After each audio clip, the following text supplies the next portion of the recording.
పరిస్థితి వచ్చింది. ఇప్పుడే మా ఎంపీపీలు జర్నలిస్టులు అడిగిన ఎంత అయింది రుణమాఫీ అని. ఎక్కడ కూడా 50% మించి రుణమాఫీ పూర్తి కాలేదు. ఏ ఊర్లకు పోయినా 50% మించి రుణమాఫీ కాలేదు. ఇంకా 50% మిగిలే ఉంది. ఇది నేను చెప్పడం ఎందుకు, మీ మంత్రులే చెప్పింది కదా. 41 లక్షల మంది రైతులకు రుణమాఫీ అయ్యేది ఉంటే ఇప్పటికీ 21 లక్షల మందికే అయింది. ఇంకా 20 లక్షల మంది రైతులకు రుణమాఫీ కాలేదు. సగానికి సగం రుణమాఫీ కాలేదు. కానీ రుణమాఫీ అయిపోయిందని చెప్పి నువ్వు డొల్ల ప్రకటనలు చేసి రైతులను అయోమయానికి గురి చేస్తున్నావు. 30 రోజులైతే వానకాలం పంట ముగుస్తుంది. ఇప్పటిదాకా రైతు బంధు డబ్బులే లేను.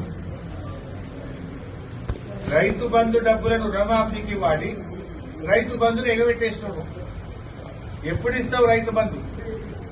బీఆర్ఎస్ పార్టీ పక్షాన్ని డిమాండ్ చేస్తున్నాం. వెంటనే రైతు బంధు డబ్బులు విడుదల చేయండి. కోతలు లేకుండా రైతు బంధు విడుదల చేయండి. రుణమాఫీని ఇచ్చిన మాట ప్రకారంగా మొత్తం 31,000 కోట్ల రుణమాఫీని పూర్తి చేయండి అని బీఆర్ఎస్ పార్టీ డిమాండ్ చేస్తుంది.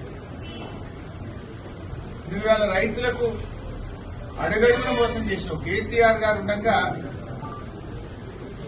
రైతులకు నిజంగా ఎంతో ప్రాధాన్యత ఇచ్చింది బీఆర్ఎస్ ప్రభుత్వం. 24 గంటల ఉచిత కరెంట్ ఇచ్చింది కేసీఆర్ ప్రభుత్వం. 72,000 కోట్ల రైతు బంధు ఇచ్చింది కేసీఆర్ ప్రభుత్వం. రైతులకు నీటి తీరువతో పాటు పాత బకాయిలు రద్దు చేసింది కేసీఆర్ ప్రభుత్వం. అంటే ప్రాజెక్టుల కింద ₹1 తీసుకోకుండా ఉచితంగా నీళ్లు ఇచ్చింది కేసీఆర్ ప్రభుత్వం. పాత బకాయిలు కూడా రద్దు చేసినాం. రైతులకు 2 సార్లు రుణమాఫీ చేసింది బీఆర్ఎస్ ప్రభుత్వం. చెరువుల పునరుద్దరణ చేసింది బీఆర్ఎస్ ప్రభుత్వం. పెద్ద ఎత్తున చెక్ డ్యాములు కట్టింది బీఆర్ఎస్ ప్రభుత్వం. స్ప్రింక్లర్లు, డ్రిప్, ట్రాక్టర్లు ఇచ్చింది బీఆర్ఎస్ ప్రభుత్వం. రైతుల పంట మొత్తం కూడా కొనుగోలు చేసింది బీఆర్ఎస్ ప్రభుత్వం. రైతులకు బీమా దేశంలో ఎక్కడ లేని విధంగా ఉచిత 5 లక్షల బీమా తెచ్చింది బీఆర్ఎస్ ప్రభుత్వం. నువ్వు ఏం చేసినావు?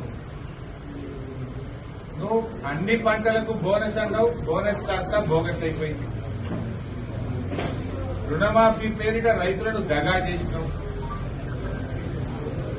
రైతు బంధు పేరిట 7,500 ఇస్తాను. ఇప్పటికీ నీ రైతు భరోసా దిక్కే లేదు.